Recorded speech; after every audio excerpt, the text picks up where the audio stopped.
با درود فراوان به همه شما خوبان، امیدوارم هر جایی که باشید حالتون خوب باشه و کلا هیچ. اگر اولین بار این ویدیو رو میبینید ممنون میشم لایک کنید، سابسکرایب دیگه همچین چیزا سپاسگزارم. کلا اگه شما از روی تایتل ویدیو متوجه شدید، شما هر روی تایتل ویدیو روی این ویدیو کلیک کردید احتمالاً میخواید بدونید که آپدیت جدید بازی هارتس ایرون چیه. من این تریلر دیدم توی یوتیوب و بذار کاملش رو ببینم. فکر کنم در مورد چیه، زیرنویسا جمله خودکار به فارسی. بزن این ویدیویی که دارم میگیرم یه جورایی، حالا توی آخر ویدیو دلیل گرفتن این ویدیو رو میگم. خودم این ویدیو رو چی میگم، این تریلر رو تا ته نگاه نکردم، اینجا رفتم. خوبه بذار ببینیم چی میشه. این تریلر داره ویدیو من ندیدم، بذار ببینم بقیه ادامهش چیه، ببینم این تریلرش چیه، در مورد چی داره صحبت میکنه. بازی‌ها رو دیگه نگاه کردید، این فکر کنم یه جورایی ادامه دهنده اینه، یعنی قسمت دوم اون نقده چی میگن، چیز همون آپدیت جدیدی که اومده، آپدیتی که برای ایتالیا و اتیوپیه. آره دیگه، همون الیس خودمون. بذار ببینیم چی میشه. یه حالت ریاکتور داره ولی ریاکت مسخره نیست، جدی یه چیزی که واقعا کلا چی میگن، یه چیزی قراره نگاه کنیم دیگه. بعضی جا هم که استاپ میزنم حرف میزنم برای کپی رایت نگرفتن دیگه، ببخشید دوستان. The world is at war. While the soldier bears his rifle, my war is fought with words. جنگ من با کلمات می جنگد. چیز جالبیه واقعا. سخنان چی میگن، سخن بزرگان. As a journalist, I see a different side to the conflict. Like the factory worker who builds machines to bring destruction to faraway lands that واسه اینا این دوتا احتمال داره. نه دیگه، این فکر کنم یه آرمیه کلن. شاید ربطی به اون حاج آقا هیتلر نداره، چون که اون آرم اون حاج آقا هیتلر نمیشه گذاشت تو یوتیوب. they'll likely never see with their own eyes. Bring destruction to faraway lands they'll likely never see with their own eyes.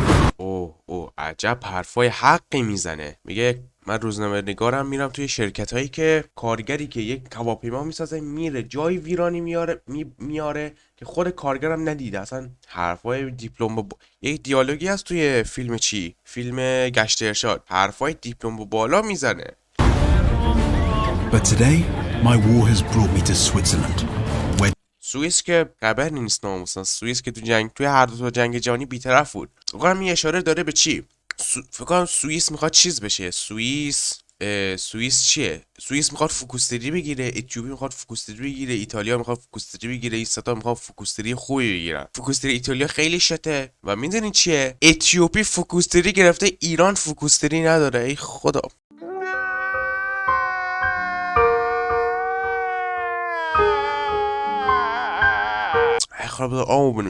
Diplomats from Italy and Ethiopia meet. میدونی چه؟ این اشاره داره به یه مذاکراتی که پادشاه کشور اتیوپی میره سوئیس همراه با ایتالیا مذاکره میکنه. واسه اینا 6.5 hours later. جنگ این بود. نه این جنگ نخسته، مذاکراتش نیست.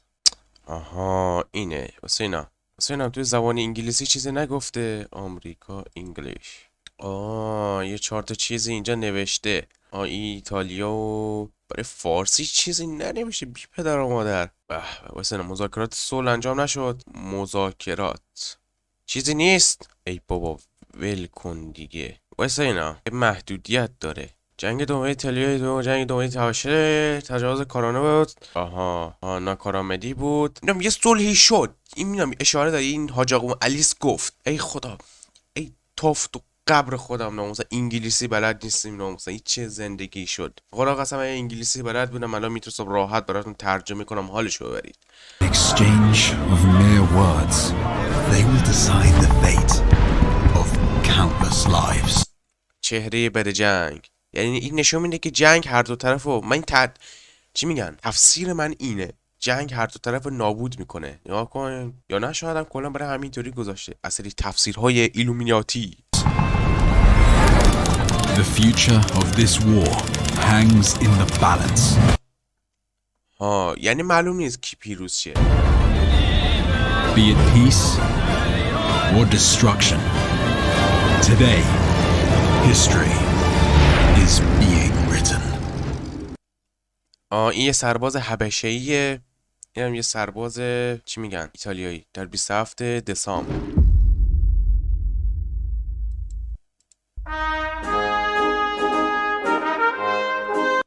واسه همینجا استاپش کنیم کپی رایت نگیریم. خب یعنی 27 کی 27 کی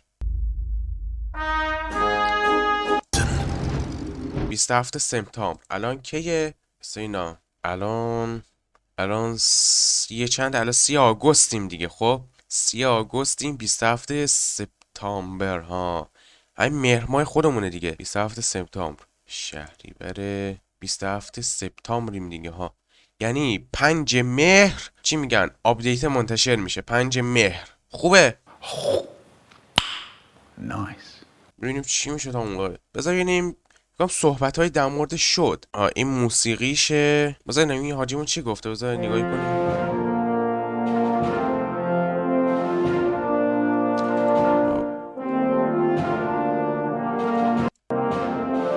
First video فارس انگلیسی بریتانیا توفت قبر انگلیسی بریتانیا برام استاد. about our upcoming expansion for Hearts of Iron 4, By Blood Alone. My name is Peter Nicholson. I'm the game director for Hearts of خب این کارگردان این جریانه. Iron.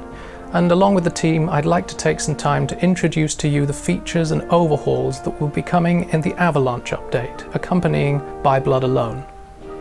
To start off with, I'd like to introduce to you our overhaul to peace conferences. خب به احتمالا میخواد چی میگن، این حاجیمون الیس گفت که اون توضیح داره. آقا اون ویدیویی که الیس گذاشته اون بازی‌ها رو میذارم توی دیسکریپشن ناموسن، برید نگاه کنید. در مورد اون بلایدینا توضیح داده. فکر کنم قرار مود کولد وار احتمالاً دیدید دیگه، بازی کردید یا شنیدید. یه چیز سازمان ملل توری داره، احتمالاً همچین چیزی رو میخوان اضافه کنن. یعنی فکر کنم قرار نیست خر در چمنی باشه که یعنی همینطوری حمله کنی.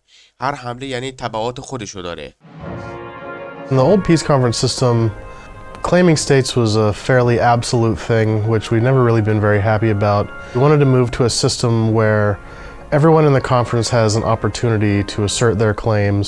Every time a player involves فکر کنم یعنی چند تا کشور درگیر میشن himself in a conflict or a contest, the price of that state will rise with a sort of tax per turn. It allows everyone in the conference to gain something after having participated in a war.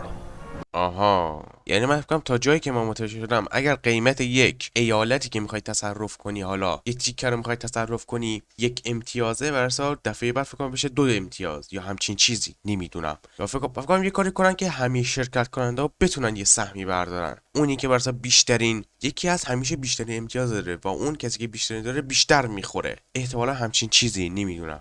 Previously, the top 2 participants were pretty much always in full control of the conference. So یعنی همیشه اون دوتایی که اول بودن همیشه بیشتر میخوردن، بیشتر میچاپیدن. این میخواد یه کاری کنه که اونا هم برسا دیگران هم بتونن یه چیزی بردارن، یه تیکه بکنن. خوبه، چیز خوبی میتونه باشه. with the removal of the turn order system is really the reason that we moved on to the blind bid system as a replacement. Every time a state is bid upon and is contested, the cost of bidding on every subsequent turn for every actor within the conference increases.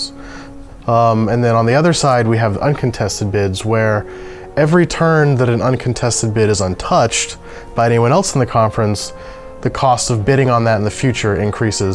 So both of these separate but related actions drive the conference towards a conclusion by slowly increasing the point costs of all the states that have been interacted with.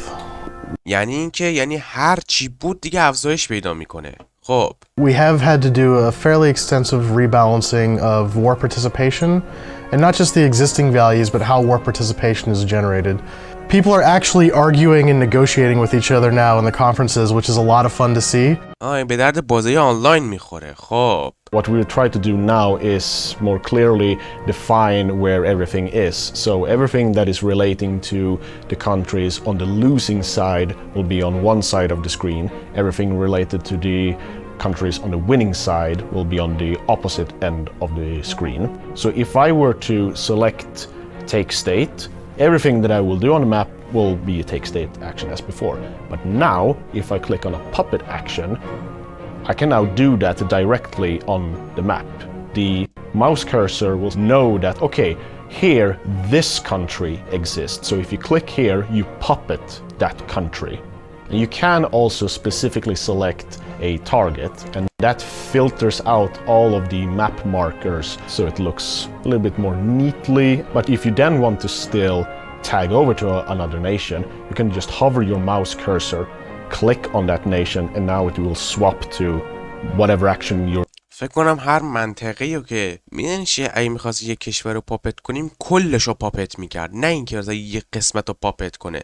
با اون قسمت رو تیک سلکت آل میزدیم، یعنی اون قسمت رو برای خودمون برمی‌داشتیم بعد میتونیم پاپت کنیم. ولی فکر کنم توی آپدیت برای خودمون نشانگر ماوس رو میزنیم، هر ایالتی که خواستیم میتونیم پاپت کنیم، یعنی یا پاپت کنیم اونا رو بچسبونیم اون پاپت خودمون. چیز جالبی میتونه باشه. Doing towards this country. فقط امیدوارم ویدیو طولانی نشه واقعا. Peace conferences are of course just one of the overhauls that we'll be bringing to you in the By Blood Alone expansion. Another important sphere of interest for us is a series of quality of life improvements to the air warfare system. خب قراره چی نیروی هوایی هم تغییر کنه.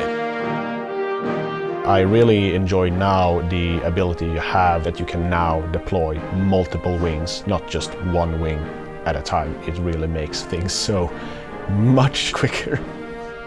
I can't understate how much quality that adds to my life. So, for instance, if you play a nation where you know that I will be deploying mostly fighters, tactical bombers, or close air support, then you can go in and on the airbase assign these 3 buttons to be tied to those wing types. And now these will be active on all of your air bases. So you could just in one go deploy all of your planes that you have in your stockpile, and now you have several wings at your disposal. یعنی فکر نکنم لازم باشه دستی دیگه خودمون وارد کنیم. Air groups are an organizational tool that is really optional for players to use. But if you find that it simplifies controlling, hundreds or thousands of aircraft at once, I think it'll be something that you'll find useful. So now you can take all of your wings and try to group them. دیگه لازم نیست چی میگن؟ لازم نیست فکر کنم منظورش اینه. لازم نیست روی اون فرودگاه کلیک کنید که تغییر بدی. میتونید آقا چندین فرودگاه رو توی یه گروه کنید، اون یه گروه رو کلیک کنید بزنید رو اون منطقه. خوبه. In air groups and distribute them all over across the map to front lines where your ground troops are. A big and I think very noticeable part of the air changes is the change we've made to standardizing air wing sizes. Generally, aircraft will now come in fixed groups of 100. Having something that is reliably a fixed size makes things like AI management and optimizing code a lot easier for us. It's fairly obvious to anyone who's played the game that a size 100 wing might not fit. And in those cases, we have still fixed wing sizes, but smaller fixed wing sizes. In the long run, it's something that people will realize is an improvement for managing large numbers of aircraft and for just overall game health. The final air change I want to talk about today is the interception mechanic that we are adding. The interception is the ability now to intercept a group of airplanes between the starting location and the ending location. So for example, in the Battle of Britain, you'll be able to intercept German airplanes over the channel now. Moving on from the air system, we're keeping a keen eye on the current state of the meta, as well as the exceptional feedback that we get from our dedicated fans. فقط امیدوارم کپی رایت نخوریم ناموسن دیگه. As a result of this, the Avalanche update will contain a comprehensive rebalance of the naval warfare module. خب از نظر چی میگن آپدیت الان این از نظر تقسیم بندی این جریانات به علاوه فوکوسداری فکر کنم مکانیکای جدید دیگه میخوام اضافه کنم. از نظر تقسیم غنایم و ای رو الان نواله چی میگه دریایی. The tech tree previously was quite large. We've chosen to split it into 2 sections. The tech tree previously was quite large. درخت فناری فوکوسداری منظورشه؟ We've chosen to split it into 2 sections. خب دوستان بکنم یه چند ساعت خسته بودیم ناموسن. بکنم الان چی میگن؟ الان چند ساعت پس از اینکه اون بخش اولی که این نوالی اینجا رو میگذره الان میخوام بریم سمت نوالی. حالا خسته بودم قطع کردم ضبط، الان دارم ضبط از سر میگیرم. این جریانش هم پیدا کردم. اون حالا تا آخر ویدیو همراه باشید. قرار توضیح بدیم این جنگ ایتالیا با اتیوپیا. میگم توضیحات دارم. قرار بود نوالی رو توضیح بده توی این چی میگن آپدیت جدید. هواپیما رو دیدیم، تقسیمات کشوری رو دیدیم، اون جریان این مقدمش دیگه. The tech tree previously was quite large. We've chosen to split it into two sections, the ship hulls, and then a second one which provides you with the supporting techs, such as guns or damage control. This means that you can easily find exactly what you're looking for. Gone are the secondary battery tech line, and they are now rolled into the medium caliber line, meaning that you have less to research. Hit profiles are how we work out how easy it is to hit a ship. Previously, a destroyer would be harder to hit because it would have a low hit profile because of its speed. That is no longer the case. Now, it's all about being able to take that damage or deal that damage faster than your enemy. We've introduced new modifiers for radar, fire control and homing torpedoes that increase your chance to hit ships. خب قراره کشتی‌ها هم قراره تغییراتی توش ایجاد بشه. خوبه. You will always be able to spot somebody else's ships, you just have to be there for enough time. You also have a chance to instantly spot a unit. This value is based upon your progress per hour value. Previously, players were able to exploit an oversight within the ship designer that allowed you to get a heavy cruiser with only light cruiser guns. This has been fixed. Previously, dual-purpose guns were an endgame tech. Now, they have their own fully fledged tree that comes off of the 1939 light gun tech. من فکر کنم برداشتم اینه که طرف می اومده یه کشتی گنده رو اسلحه‌های کوچیک فکر کنم چیز می‌کرده. This means چیز می‌کرده. چی بهش میگن؟ دیزاین می‌کرده به اصطلاح. that historic designs with dual-purpose guns are now much more attainable at the correct dates. Dual-purpose guns are light guns and secondary batteries that give you air attack at the expense of piercing. This allows you to deal with both air threats and ships with one module, making them a very cost-effective way of equipping your ship. We've increased the penalty for overstacking, and this means you will be further penalised for having large fleets. So now it is encouraged that you have good-sized fleets spread out across an area, as opposed to one single large fleet. Joining an ongoing battle was a very, very dangerous thing to do. It gave you large penalties to your positioning, which made you much worse in combat.